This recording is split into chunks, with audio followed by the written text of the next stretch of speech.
Are you ready to listen to my dad Joe and Uncle Justin talk about sports? Now on with the show. The Joe Mays and J-Raff Show is brought to you by Mays Sandwich Shop, which have been serving the greater West Lawn area delicious food for over 70 years. So get ready! Get ready! Are you ready for some football? You are listening to the Joe Mays and J-Raff Show.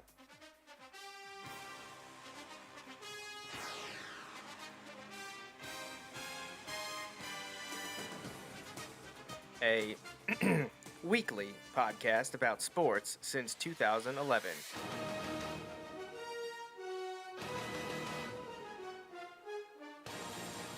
With a focus on football.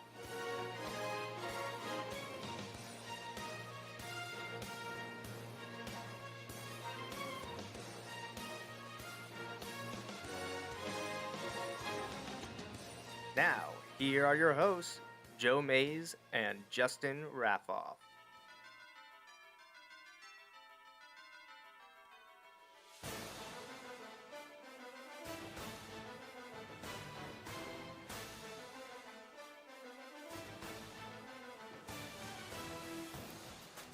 Good Sunday evening, everyone, and welcome back to the Joe Mays and J-Raff Show, here for episode 417, and baseball is back. Here to talk a little bit more about America's pastime is my co-host, Justin Raffoff.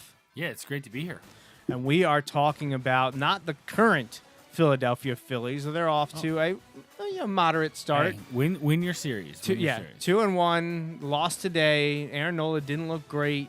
Bats were asleep, already dealing with some injuries, as to be expected with this aging gang of Phillies. You know, they're super old and all in their early 30s. It's just like they feel very ancient to us 40-somethings here sitting and everyone out there listening. We have a great show, though, tonight because we are talking baseball and Phillies, but we're talking about our favorites. No, this is not the best or the greatest. We've done that in the past for at least, I don't know, did we do Phillies or just all of baseball? I know we've done all of baseball because we deemed Willie Mays the greatest baseball player of all time. I feel like we might have done Phillies, but like did an entire team. Like we did like. Oh, that's right. I think you're right. We did like by position. We've also done Phillies Rushmore, which is kind of a hybrid blend of like favorite, important, best. We've done that. We did that during, I believe, COVID. So here we are tonight to do one of our lists, our top 5, and we're going to do our personal favorite all-time Philadelphia Phillies players, and it's already generated a ton of discussion off air. People trying to pry out of each of us who are our all-time favorite Phillies. And we said wait till the show 6:30.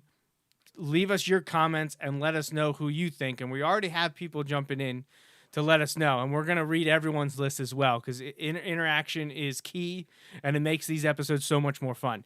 Now, Justin and I talked before the show about how our lists are kind of fluid. I know my number 1 probably isn't changing anytime soon. It would be really hard to unseat who I have at number 1, and we'll get into reasons why coming up. But it was very difficult to pinpoint the top 5 and just 2 honorable mentions because I could have easily done a top 10 with 5 more honorable mentions on that list. As always, Justin and I have a lot of overlap. We're, about the same age, grew up at the same time, liking these Phillies squads through the 90s, 2000s, 2010s, and now into the 2020s.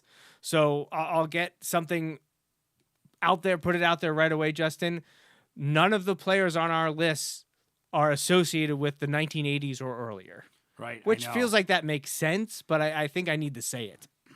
Right. And it's tough, but like when I was talking to some people, the biggest thing was like it's hard for me to count those guys because I didn't see them play. Like I know about some of them, but like I didn't see them play, or at least in that prime, and so it was hard to do. Right. I mean, obviously, I love Mike Schmidt. I love Steve Carlton. I love a lot of those guys from those 80s Phillies teams. But I didn't get to see them play. Seen highlights, love it, and I know a lot of people love Richie Ashburn. You know, that doesn't come into play when I'm talking about favorites, my personal favorites of all time. So there's going to be a lot of flavor from 93. There's going to be a lot of flavor from 08 time period. We'll see if anyone from the 2020s sneaks in here. Yeah. We've already got 3 lists from people listening. If you're one of the other people out there, we've got a dozen or so people out there in addition to the people who've already commented. If you're watching, please comment on the platform, Facebook or YouTube for sure, and we will relay your top 5 all-time favorite Phillies to everyone. But up first, let's get the intro here. Here we go. All right, yeah, fancy. I was able to make some images to relay this top 5 topic of this evening, and Justin and I will start first with some honorable mentions.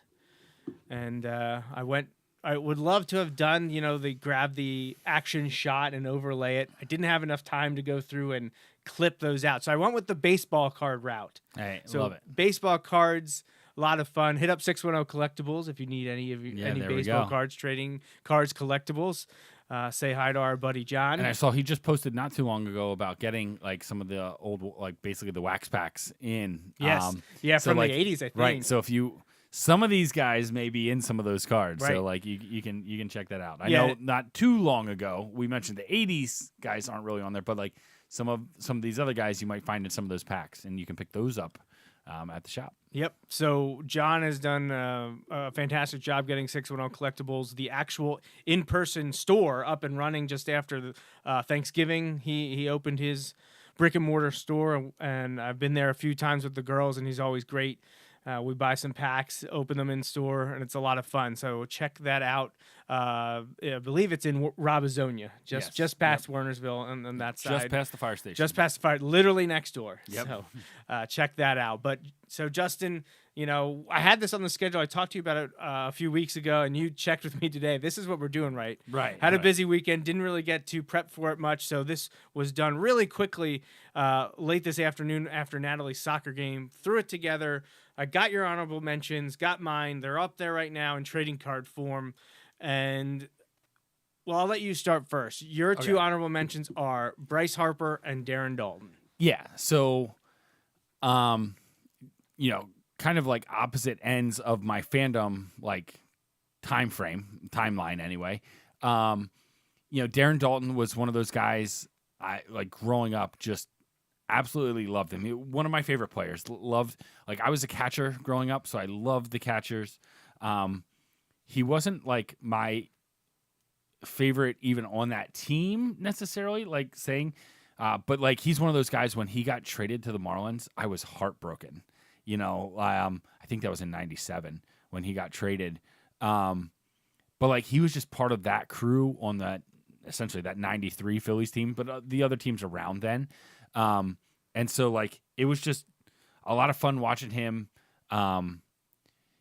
It was just incredible to kind of see, like, I don't know, just those teams that I remember when I was a kid really starting to be a fan. And honestly, my buddy and I growing up, and we still text each other, my buddy Tom from Columbia, Darren Daulton was his guy, right? Like that was his number one. And so Darren Daulton is going to make a lot of these lists for me. Again, he's honorable mention, but like I said, kind of going into this, like if you asked me, there's a group of guys that like will make this list for me a lot, right? The particular order probably could change from one time to another, like depending on how I'm thinking about things at different times. There, Tom just commented. All right. And what did I say? I just said it right there.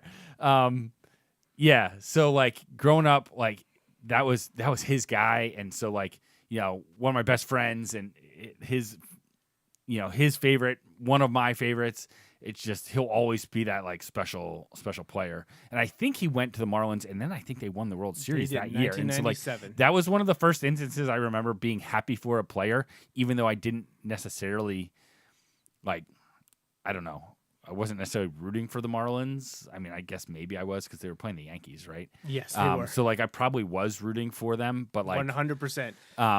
And the Marlins were still Marlins will always be essentially lovable losers when they are good. It's just annoying because the Phillies should beat them more than they do. But like that's that spot. Before you move on to Harper. Yeah. Just to jump in, this will surprise not you nor anyone. Right. I'm pretty sure that I remember we were in Disney World when the Marlins won the World Series. Oh, man. And I think we got to watch that happen possibly at the ESPN Club on the boardwalk. I'm not sure. I might be conflating that with another.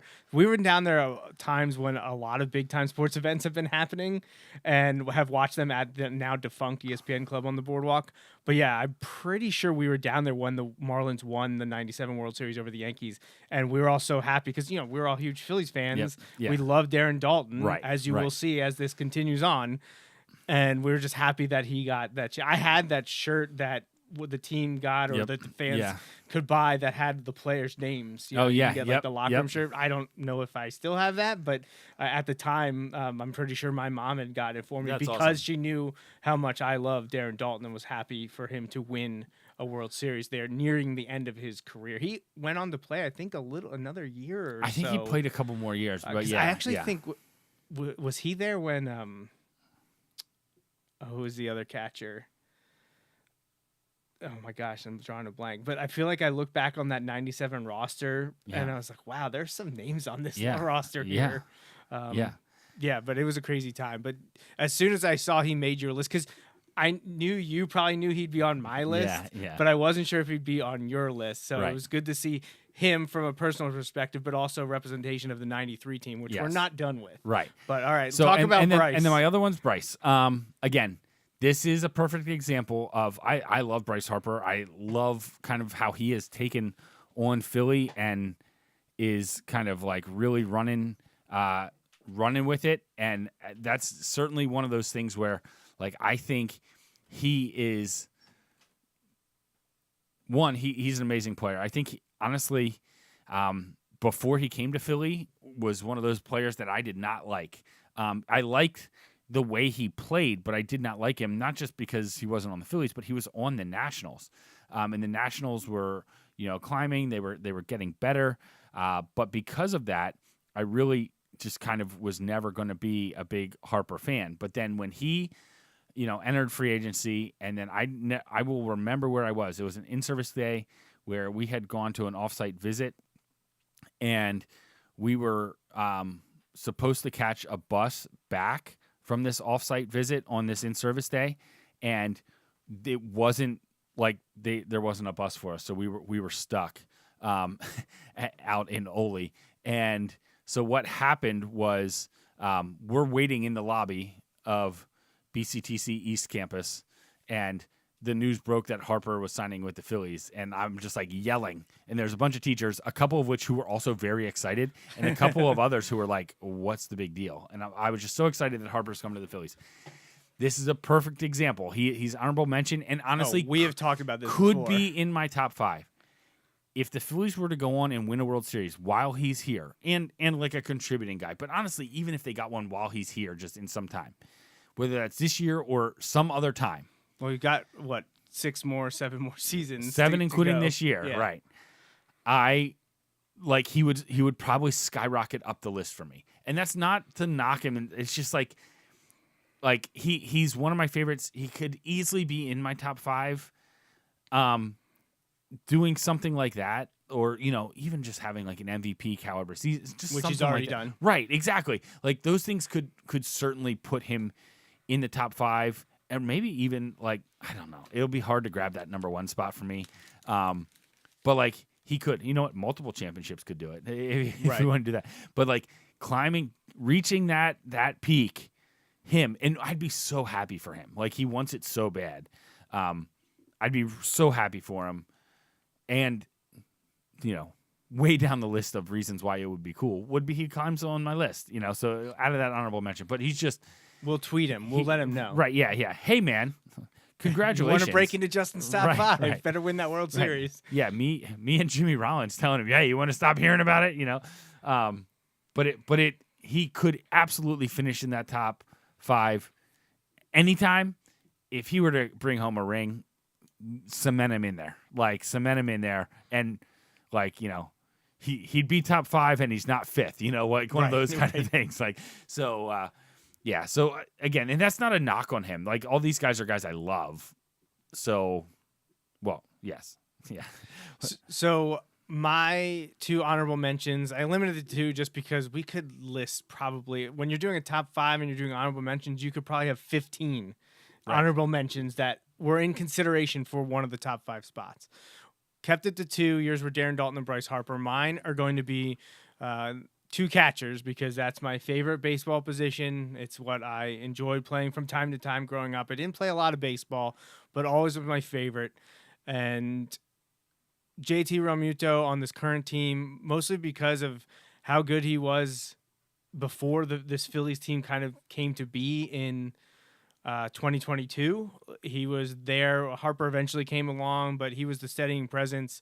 He was the best player on a struggling team, and I just think he plays the game the right way. Hopefully, age and injury hasn't caught up to him, and we start to see the downward turn, but he's right up there. He's right on the fringe for me. I really like JT Realmuto. He is just being that guy, that catcher. I mean, we've been saying it for years. He's the best catcher in baseball. The Phillies got him pretty much in his prime, brought him over here, and he's the best defensive catcher. He still continues to make great plays on the baselines. The pitchers always talk about how he's a great battery mate. He does incredible work researching what needs to be done, pitcher versus opponent hitter. And all the pitchers rave about him, and he does such a phenomenal job. So he is an honorable mention for me, as well as Chooch. Like, Carlos Ruiz is one of the most underrated players from that Phillies run in the mid to late 2000s into the early 2010s. He was another guy, same thing. Maybe didn't always give you a lot offensively, but defensively and with the starting pitchers, who we know, Justin, can be a little bit enigmatic. Yeah. Starting pitchers have that interesting flavor to them. And Carlos Ruiz has always been credited for being such a fantastic person to handle the pitching staff. And I really liked watching him not only win a World Series and go to another World Series, but we got to watch him in here in Reading. You know, that plays a huge factor in some of my favorites. Is did I get to see him play not only in Philadelphia and win a World Series or play for a World Series?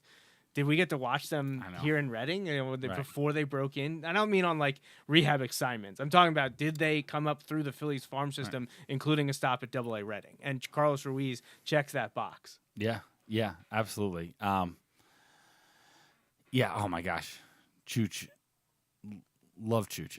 Yeah, and JT, like both those guys. Well, yeah, I mean, I got from 3 years ago. I would say that's my current Phillies jersey, but I also have the powder blue Bryce Harper. So. I literally I still have my Chooch t-shirt jersey. I think Kelly does too. I've almost worn it out. Yeah. Like, I wore that all the time. Just love it.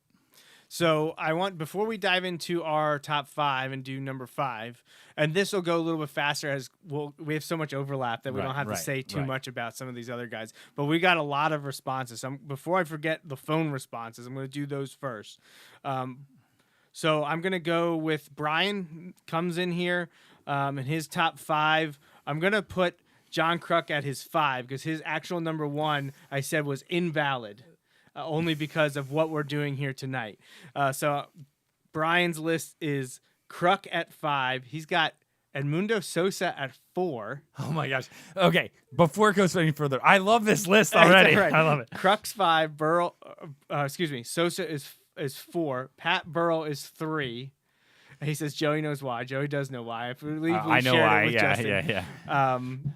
Ryan Howard is 2. Okay. And Cole Hamels is his number 1. Okay. It's because his real number 1 was Harry Callis, and I appreciate that. Hey. But I didn't specify this initially, but I'm saying it now. This is for players only. Well, I would say players, maybe coaches. I kind of was thinking players. When you said it was going to be something you ruled out initially, I was going to be like, is it I was thinking, did he pick the Philly Fanatic as his number one? Like, No, so those are Rushmore level, okay. like because we Yes. picked. I'm pretty sure we picked Harry Callis. Yeah. On our Mount Rushmore because we understand how much he means to Philadelphia Phillies baseball history. But I was specifically thinking really just players tonight, not even managers, because I know we all love Charlie. Yeah. And I love Jim Fregosi. Yes. You know. Yes. But I was thinking just players. So I'm gonna have Brian's list be Kruk, Sosa, Burrell, Howard, and Hamels. So the Hamels one doesn't surprise me at all. I know that he's always been a big fan of Cole Hamels. I believe that's the one big time Phillies jersey that he has is a Cole Hamels jersey. So so that's Brian's list. Then my dad did also message me. He didn't give me an order though, but I'm gonna read it to the way he sent it to me. And his are much more related to the Phillies that he watched growing up, and then especially winning the World Series in 1980. Steve Carlton, Mike Schmidt, Jim Bunning. Jim Bunning was Austin's favorite player for the longest time. Hold on, I'm trying. I feel like he has more than 5 here. Carlton, Schmidt, and Bunning for sure. I need him to clarify here with a few of the others at the end. I think he was saying Richie Ashburn, and maybe it autocorrect messed it up. And then I see a Howard and a Halliday. So few new names there. Justin and I are not getting into the Carlton, Schmidt, Bunning, Ashburn era, and we've discussed why. But all right, so social media, a lot. So up first, your dad, Jeff says top 5. I'll go. Let's just start at the top. Chase Utley's his number 1. He's always all in, and my daughter thinks he's handsome. I think a lot of the ladies would chip in and say not only Chase Utley, but there's a few Phillies on these lists that I think their looks may come into play. I'll never forget sitting next to my dad when Chase Utley exuberantly explained how excited he was. Yes, how excited they were to be world champions. Jeff's number 2 is Mike Schmidt, 80 World Series MVP, best third baseman of all time. No argument there. Except my mom's probably arguing with him about that statement right now. Right. Robinson, huh? Yeah. All right, so number 3 is Steve Carlton, carried the team. 4 is John Kruk, so much fun. Batting against Randy Johnson in the All-Star game and now in the announcer's booth, absolutely. 5 is Cookie Rojas, his first favorite Philly that played shortstop, wore glasses, and the first bobblehead.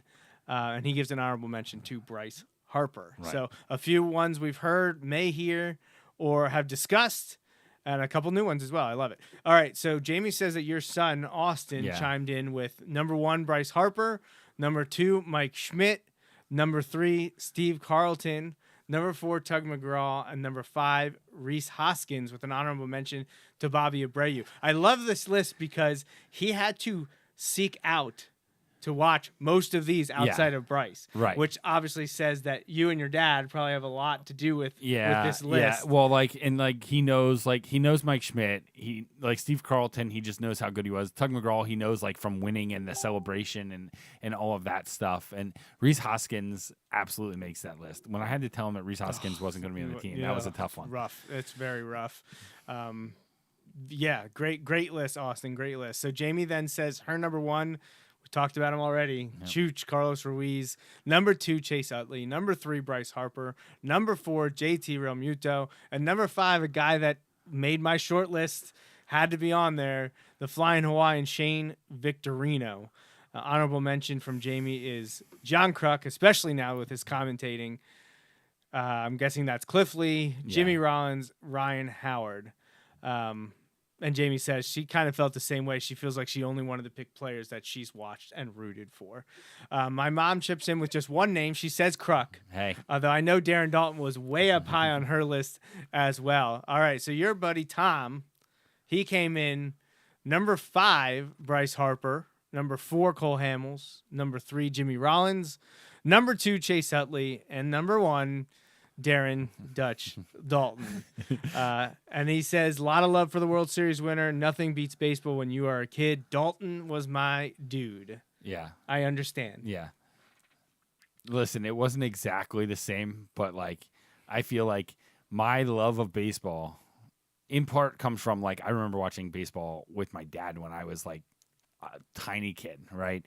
But man, like some of those elementary summers, I was like at Tom's house. Like his mom watched us, me and my sister, and we would go out. He lived next to the playground, and we'd go out and we'd play baseball like every day in the summer. We'd play baseball in the mornings, and be watching SportsCenter. Go out, play baseball. You know, we kept like season long like home run total kind of things. Then we'd go to the pool. Like it's like the Sandlot. It was amazing. It was amazing. Yeah, great times with Tom. We missed a golden opportunity to talk the Sandlot. That was Kelly's topic if she pulled through and won March Madness. Yeah. So, all right, where were we? Let's see. All right, Phil Marshall chimes in with number 1, Bryce Harper. Number 2, Mike Schmidt. Number 3, Tug McGraw. Number 4, Steve Carlton. Number 5, Chase Utley. Honorable mentions to Rose, Dalton, and Hamels, and Shane Victorino. All right, my Uncle Rich, who I had hoped to see this weekend, had the Girl Scout event, wasn't able to. We were coming home from Natalie's soccer game today. We stopped at Wayhar.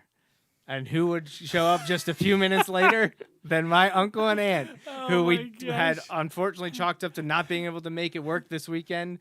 And serendipity, just went to get some ice cream and some stuff, and they were there too. So we got to see them, which was great. I told him what we were talking about tonight. He said he wasn't sure he'd be able to join us, but he did chime in here with his list. And he says number 1 all-time favorite Philly for him is Richie Ashburn.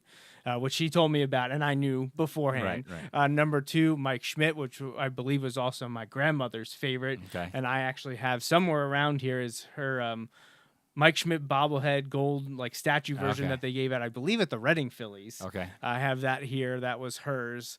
And number 3, Robin Roberts, who came up, I believe, in our all-time Phillies, like the greatest of all-time Phillies list that we did many years ago.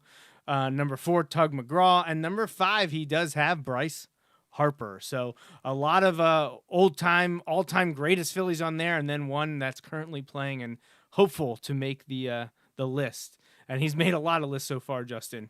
Yes. Let's see. Oh, Jamie says that your son Colton loves Jim Bunning from his Phillies 101 book. And also says that his list is number 1, Bryce Harper, and that's it. So he did wear his Bryce Harper jersey today. So. Number 1, Bryce Harper. Honorable mention, Jim Bunning. Right. Hey, nothing to complain about there. So thank you so much to everyone that's contributed so far. If you are watching and haven't had your list submitted, go ahead, put it in the comments. But Justin and I are going to jump back into ours now with at least one person that was mentioned so far. I'll go first here, Justin, for my number 5. It is Philadelphia Phillies homegrown talent, Ryan Howard. I feel like I had to get him on the list here because he was such a key cog in that run from 2007 to 2011. I hate how essentially that era ended. I know it didn't technically end from 2012 on, but 2011 felt like the end of an era. And it was with Ryan Howard, I believe, tearing his Achilles. Wasn't his Achilles? One of the final at-bats against the Cardinals in which they were eliminated in Game 5 of the divisional round because it wasn't only 5 games, 3-2 or something like that. Yeah, I think like I could be wrong there, but Ryan Howard was such a huge one for those teams when really bringing me back to my love of baseball. Yes. In the mid 2000s, and then as you got to the end of the 2000s, how good they were winning the World Series. But Ryan Howard, we got to watch set the Eastern League record for home runs with the Reading Phillies. I went to games with the Berenshausen's to watch Ryan Howard hit home runs. So Ryan Howard is one of those guys that we got to see in Reading, and then we were so happy when he got called up to the Philadelphia Phillies and was essentially platooning with Jim Thome, who would probably a larger honorable mention list. Thome would be on there because he and the creation of CBP is what really said, okay, let's get back into this Phillies fandom, because the late 90s and early 2000s was tough. It was tough. Yeah, it was tough. So a lot came together, and Ryan Howard is a reason for my love of Phillies baseball from over 20 years ago, and just at one time could be seen as the best power hitter in the game. Yeah. For a 2 or 3 season run. Yeah, and absolutely. And he was amazing. He had that power. He was so clutch. I feel like one of the years when they went to the World Series, I feel like it might have been the year they won it. Just an absurd number of his home runs were to either tie or take the lead in a game. It was just just ridiculous. His numbers are really good, and when you look back at him, like he gets a bad rap sometimes. People are like, oh, all he did was like hit home runs. Yeah, like, and I feel like he was like a little ahead of his era in that time frame. There was the home run races from when we were in school, and that like revived baseball kind of. And then there was this stretch where, they started drug testing guys and they the home run numbers dipped and everything. But then like you got guys like Ryan Howard who, some injuries got him and things like that, but he had more again of that like natural career arc, like he came in, he broke into the league a little later than some of the guys do, but then he had some monster years and injuries caught up with him and it kind of slowed him down a little bit. But like, I feel like if you look at him today, like guys that are like bombing home runs, like that's what teams are looking for now, and also a guy who, if DH exists, like the universal DH existed, he probably extends his career another couple years. Quite possibly, yeah. So like, just great. And a lot of fun, and we'll always have fond memories of that group. As he was a late season call-up in 2004 to make his debut for the Phillies. He last played for the Phillies in 2016. He is a Rookie of the Year. He's an NL MVP. He's a World Series champ, and he was NLCS MVP in 2009 when they went back to the World Series. He just great years there during that time when Phillies baseball really got back on the map. Yeah. And he's just, I knew he had to be on my list somewhere. He was a guy that would have felt weird not having him on there. Right. So no, absolutely. All right, let's throw it back to 1993 in Macho Row for your mine. pick. So this again, I've already talked about Tom a bunch on this, but Tom's guy was Darren Daulton is Darren Daulton. You can firmly place this in the was my guy, but Lenny Dykstra comes in at 5, probably because he was just so high when I was a kid. He would have been my number 1, and it wouldn't have been close. Like he was my favorite player when I was a kid, or I should say my favorite Philly when I was a kid. Like he was my favorite. Just watching him fly around in center field, he get hit. He was all that stuff. Now there's been a lot of other circumstances that leave him like you don't see Lenny Dykstra at a lot of like the Philadelphia recognition things anymore, and there's probably plenty of reasons for that. And that's honestly maybe in part, and also because some of the other guys on here on my list have done things to be high on the list. But like again, when I go to who was my first, when I would consider myself an actual like fan, like really kind of following the ins and outs, living by it every day, those teams, early 90s that's when that was, and he was my favorite player on that team. Right. I loved a bunch of the guys on on that team, but like he was the guy for me on that team. And so that's why he's on my list. Again, the time since then, some other guys have done some great things, and he's, kind of been just doing some not so great things. So like that drops him on the list. Non-baseball related activities. Non-baseball related. But but still, like I'll always have fond memories of that time and like him being my favorite player. So that's why he's on my list at 5, even though he was a Met and even though he, his time isn't the best outside of baseball. Since then, I'll always kind of think of him as that player from those early 90s teams when I became more aware of it, and like he was just my guy. Once again, he would be on my larger honorable mention list should we have it. But clearly that entire 93 team would probably be on that list. Yeah. I just think about, we already talked about Daulton, and we're not done talking about Daulton. You bring up Dykstra, he clearly would have been on there. We mentioned Kruk a bunch. Right. I loved Mickey Morandini. Yes. That was the current, also, you can hear him commentate now, Kevin Stocker. Was the rookie on that team, the breakthrough guy, sharing time with, I believe, Mariano Duncan. Yeah, I love Mariano Third Duncan. base was Dave Hollins. Yep. Then you had Pete Incaviglia and Jim Eisenreich in the outfield. Right. You had Milt Thompson in the outfield. This is also the team with Ruben Amaro. Yeah. So Ruben Amaro Jr., Yeah. who is now, also commentating on the Right, Phillies. right. And that doesn't even go into discussions about the pitchers. Right. So obviously Kurt Schilling, the starter on there that everyone knows, Tommy Green is the Larry Anderson. Also, you can still hear talking for Phillies broadcast. That 93 team's got a lot of Phillies broadcasters on it. And your mom likes to bring up, I'm guessing she's trolling for... No, she likes Mitch Williams. She actually likes Mitch Williams. Well, I mean, I don't hate Mitch Williams anymore. No. I mean, I hated he made him me cry when in I was October in third, 1993. Right. He made me cry, but when I was in third grade, I didn't like him. Right. But the wild thing, so that's another one that stands out from that team. But I when I started getting in the cards again a few years ago, I actually got every single player that had a significant role, as in wasn't called up for just a game or two. If you were on that team and contributed to the 93, I found your autographed baseball card, and I have it. I have the entire set organized, including all of the relief pitchers. There might be 2 that I'm missing. A lot of those autographs were through the mail style, which is people sent the cards and they got them sent back. But it's awesome, including tracked down one for manager Jim Fregosi. So the 93 Phillies will hold a place in my heart forever, and Lenny's Extra Nails is definitely one that I recall fondly as well on the baseball field. So, all right, number 4, Justin, I will let you go up first. Okay. This is another one that, man, he would be on my honorable mention list if we went farther than 2, because he plays my favorite position, catcher. Right. Yeah. So this is one that's kind of like out there for a number of people. Well, it's a gap bridger from the early 90s to the early 2000s. Right. So this is one of those.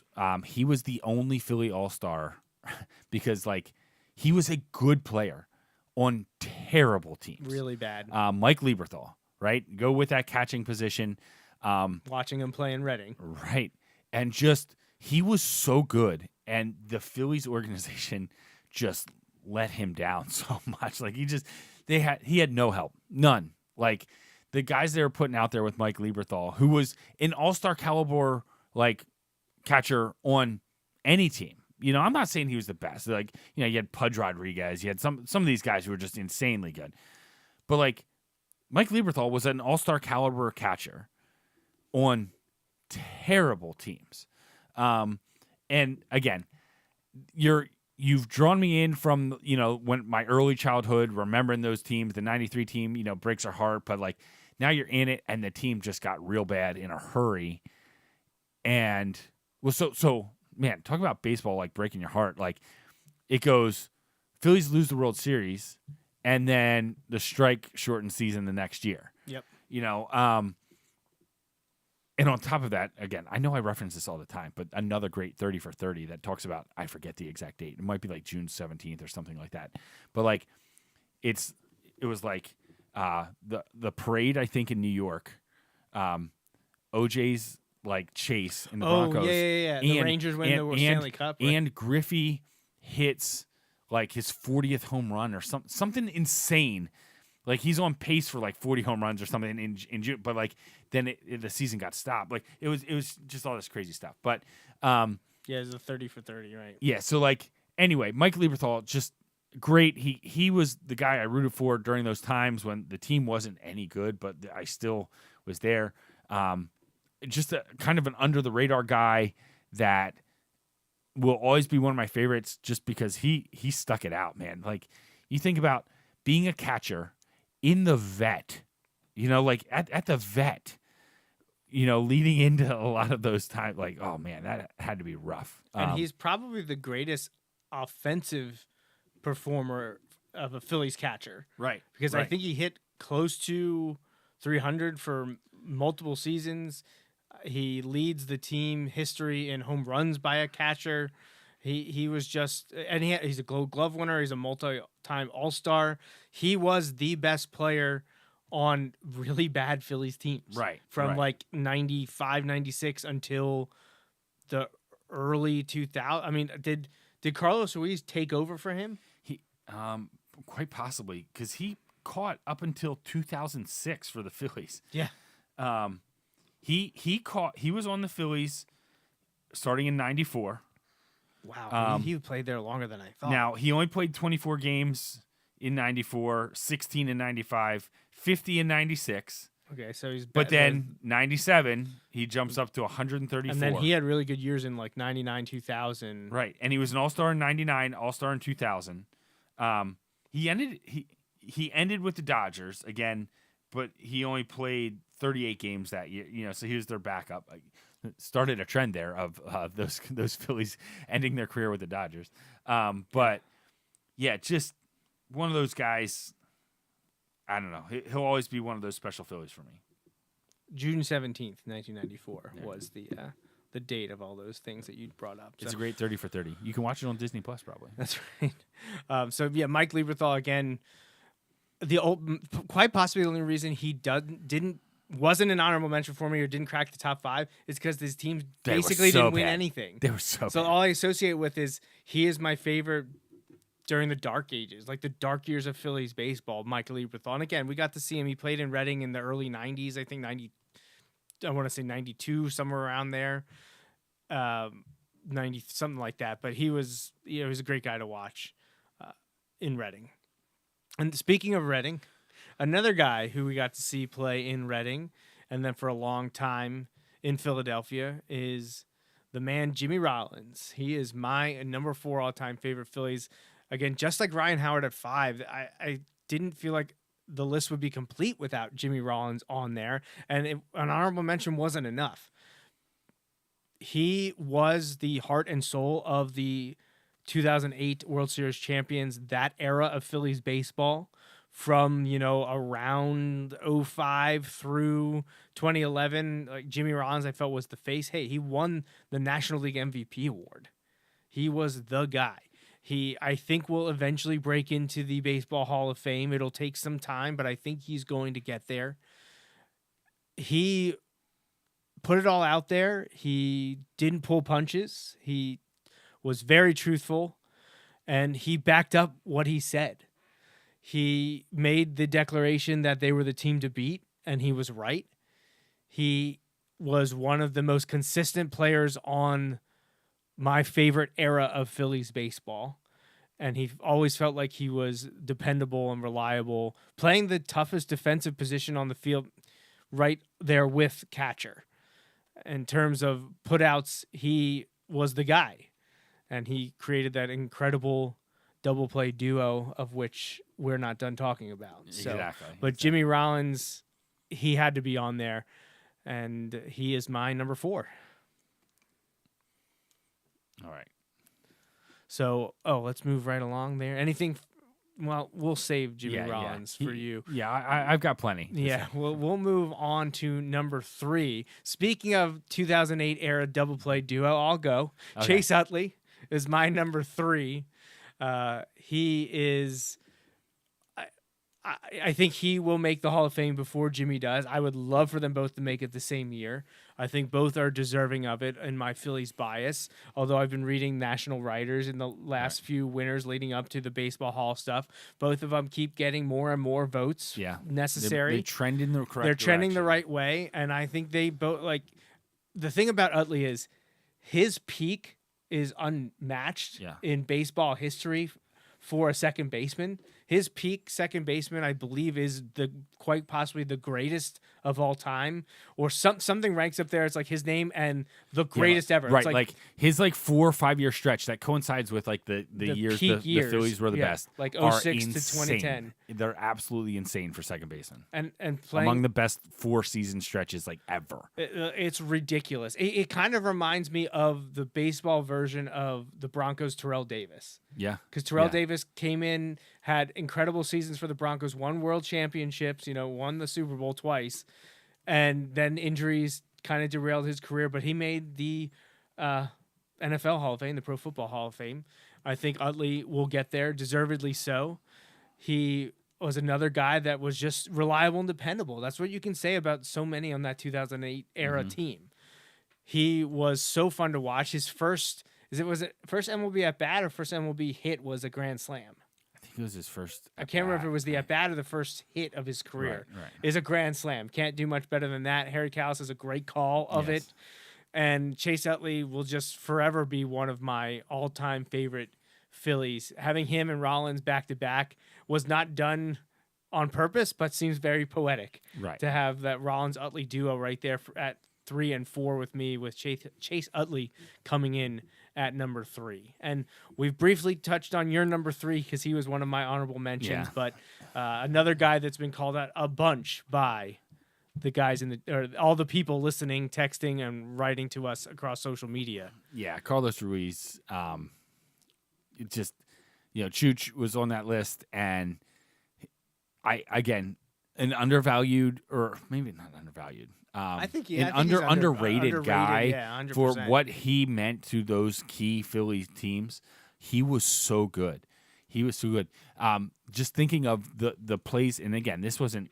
But the play he made to preserve Roy Halladay's no-hitter, I think it was the no-hitter in the playoff. Still gives me chills. Like stuff like that.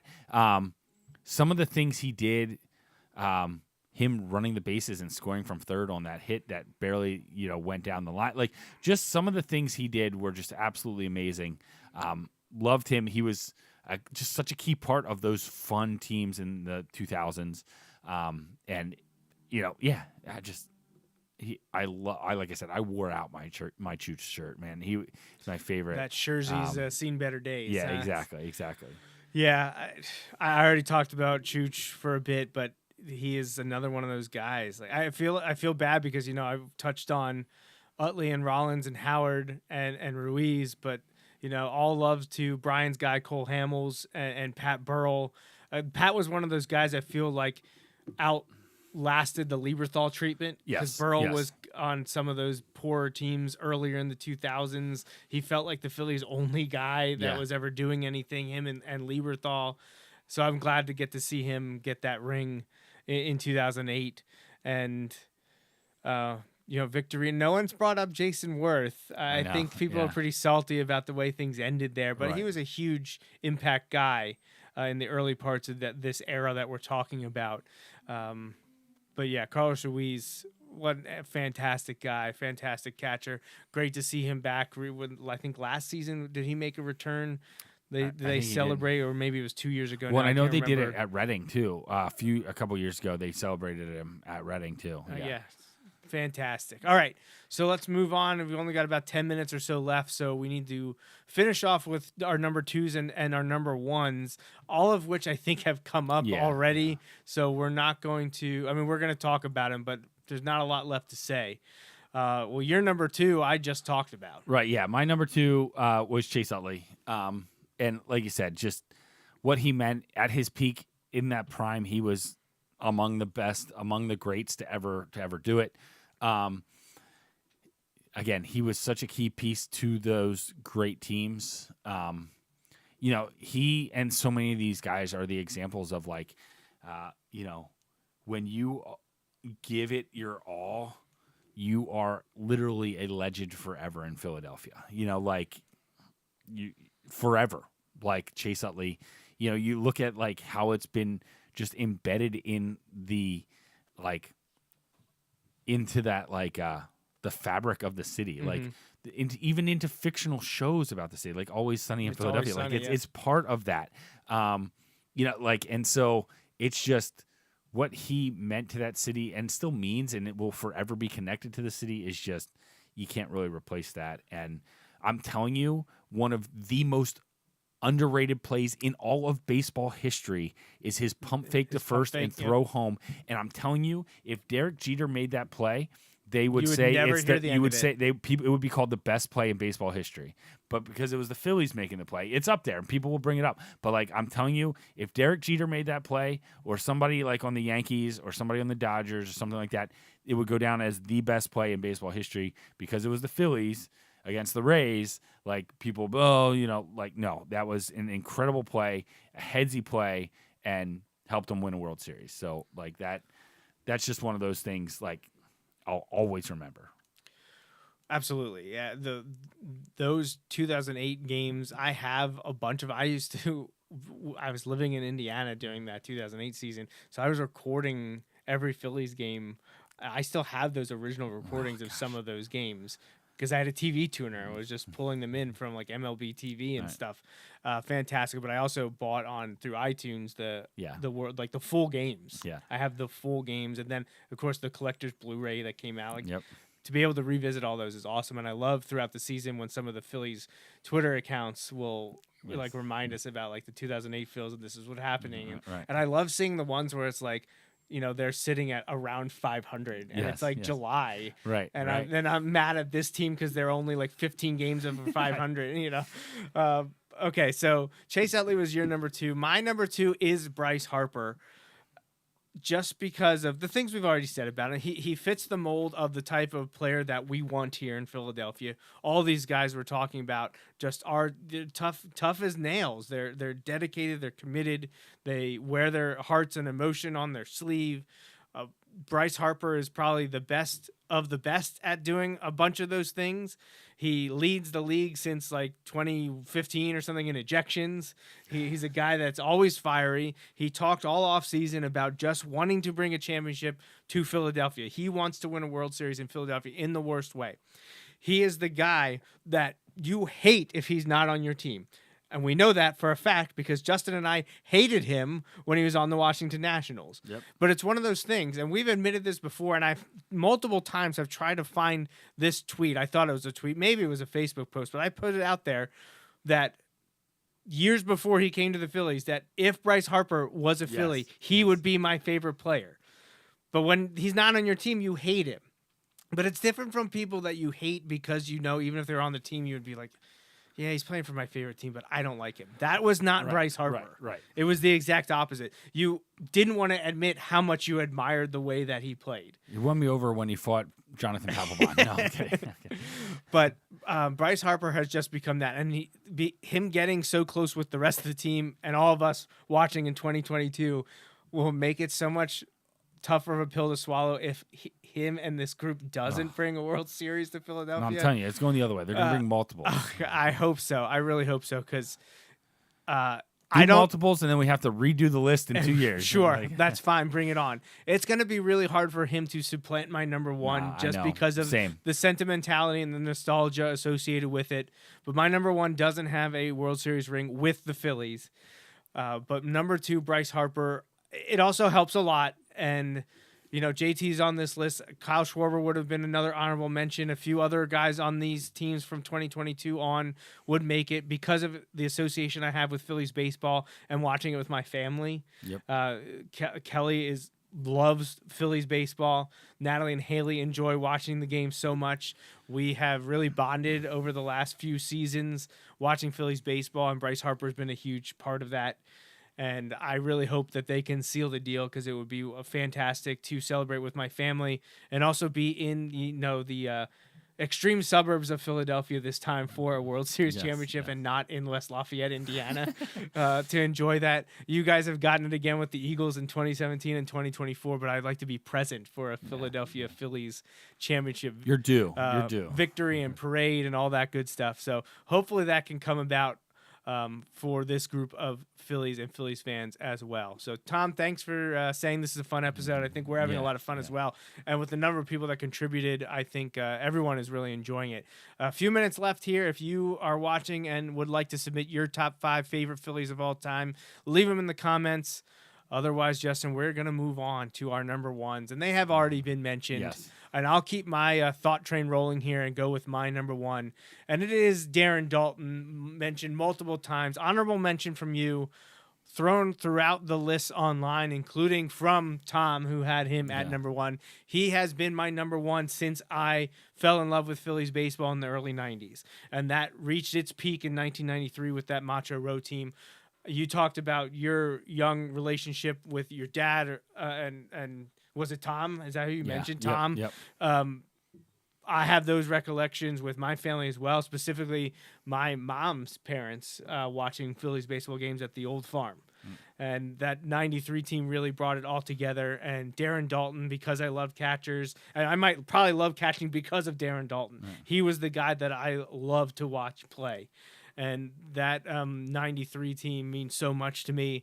I have a whole ton of Darren Dalton baseball cards, including a few. I knew I had to get some signatures, and I have. They're all hanging up over there on the wall. And it was fun a few years ago when the girls got some like late 80s, early 90s baseball packs and opened them up, fresh wax packs, and pulled a Darren Dalton rookie card, awesome. Which I have over there in a nice case displayed. Darren Dalton just was my favorite, and I don't know if you could tell on the camera, but I went and grabbed my 93 World Series Darren Dalton jersey, which is not from 1993. I got it more recently. But yeah, Darren Dalton is the guy. It really sucks that we lost him to, I think it was brain cancer. Yeah. I believe it was 2017 now. It's been a number of years since he passed. A few years ago, we went to the Reading Phillies game the night that was the Darren Dalton Foundation was to be there, but they got stuck at an airport because of storms and had to reschedule. So that was a bummer because they were going to have all their Darren Dalton Foundation swag. It's fun to see them punctuate and proliferate my timeline during Philly season when they have their events and have the on-air talent talk about, because I know it's a big for Ruben Amaro Jr. Having played with him, Larry Anderson as well, John Kruk. So Darren Dalton, it would be really tough to unseat him in my eyes. Even if Harper wins a World Series here, even if he wins multiple, I don't know that you're taking Darren Dalton away from me. Right. The nostalgia is strong. It's very strong.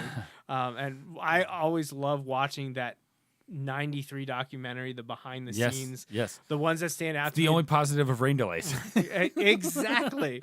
And speaking of rain delays, the moment in that where they win at 4 in the morning or whatever. I was gonna say it wasn't the Blue Jays because I don't think interleague play existed then. But was it the Padres? I don't remember. I forget. I've seen the highlights countless times. There's one game that went a bunch of innings and there was another one because of rain delays. It lasted until 4 in the morning or something ridiculous like that. Absolutely fantastic documentary. I wish we had someone upscale it into HD, because it's still letterbox. It's 4:3, but an amazing documentary on the 1993 Phillies. And I have to turn it off before Joe Bleeping Carter comes on my screen. Yeah. I just can't because I was 8 years old when that was happening, and it's a knife to my heart every single time it comes up. So Darren Dalton is my number one, and we've talked about your number one. Yep. He's also the double play duo of Utley and Rollins is back to back, not only on my list but on your list as well. Yeah. So my number one's Jimmy Rollins. And again, you mentioned it. He was kind of like the heart and soul of that team. And honestly, I remember him being there when they turned it around, when they went from being bad to, all right, we're good, to all right, now we're going to make the playoffs. And him going on the record and saying, we're the team to beat, which I believe was 2007, not 2008. But and then, everybody being and then they catch the Mets and pass the Mets in the late part of the season there. He just said it and he owned it and he did that stuff. I feel like he's this number one, but he's not he's not the best Phillies player ever, but he's, in my opinion, Hall of Fame caliber. The 2007 season, he became the fourth person in baseball history to have 20 stolen bases, 20 home runs, 20 triples, and 20 doubles. Whenever you're saying in baseball only 4 people have done something, it's insane.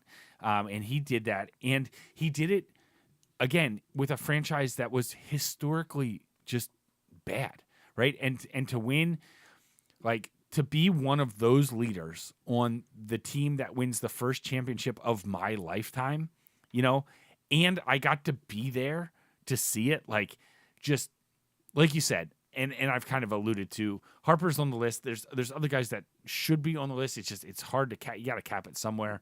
And I'm all right, this is what I'm going with today. But like Harper would certainly climb the list if they could win one. If they win multiple, it would be hard to like not have him up there. But like you said, I don't know if you're supplanting Jimmy Rollins at number 1 for me just because of what that meant. Like, right. When you think about it, I was like 24 ish, and 25, and he's out there calling his shot, winning these games. It was unbelievable. Iconic. Yes. In Philadelphia sports lore, it's iconic. And we had Jimmy Rollins, I don't think he was doing it in a clapback way and kind of saying sit down. He was just saying you don't want guys talking about the 08 team, that era anymore. Right. Win the World Series and you will be talked about in the same way. And he's right. Right. He's right. Exactly. And so like I love the way Jimmy played like most of the time. Like I said, he was young and made some bonehead mostly decisions, like early on. But like even that, they talk about how like Charlie would handle it and then it was done and it, like that was it. Like and he's a guy who he went out and he backed it up on the field and they won in large part because he was so good. And I just, man, I think I hope he and Utley get in. They're both deserving. Maybe we need to take a trip to Cooperstown if that happens the same. Yeah.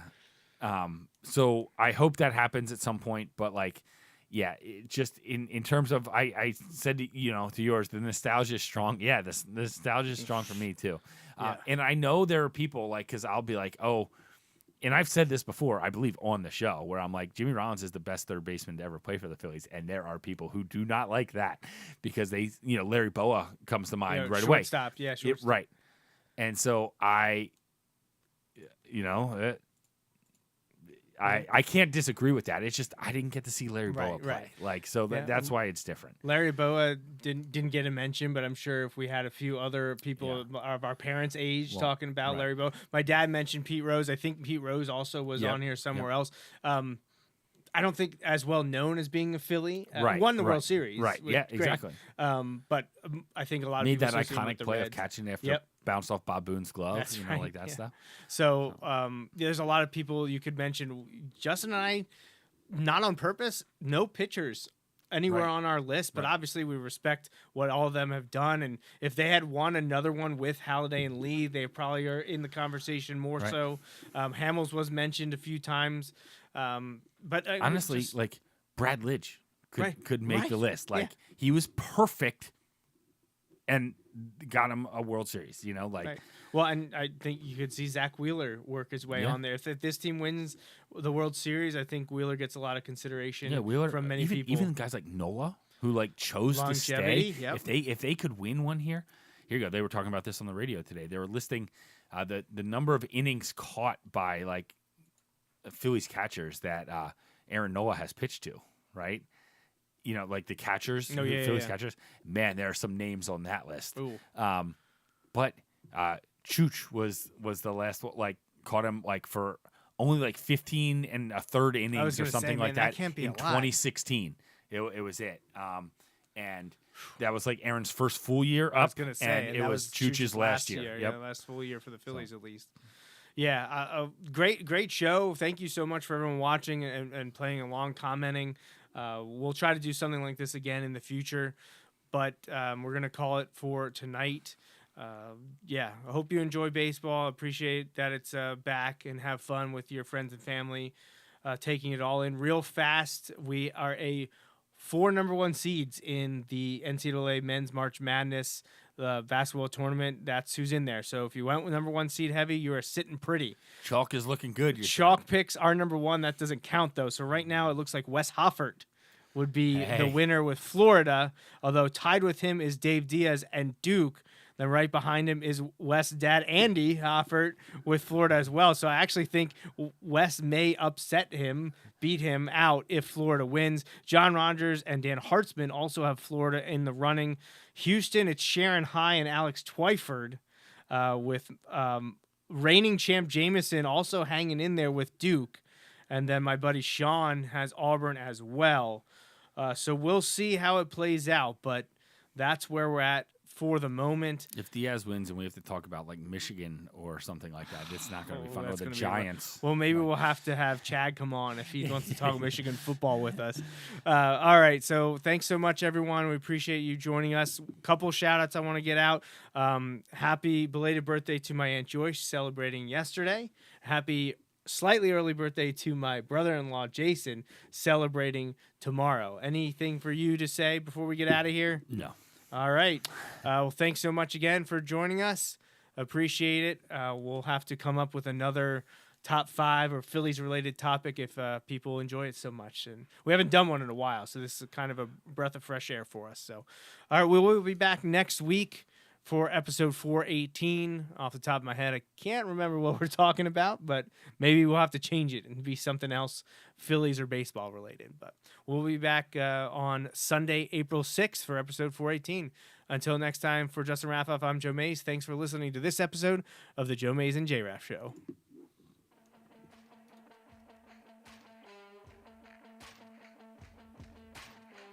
That's a wrap on this episode of the Joe Mays and J-Raff Show, brought to you by Mays Sandwich Shop. You can watch each weekly episode live on Facebook, Periscope, or YouTube.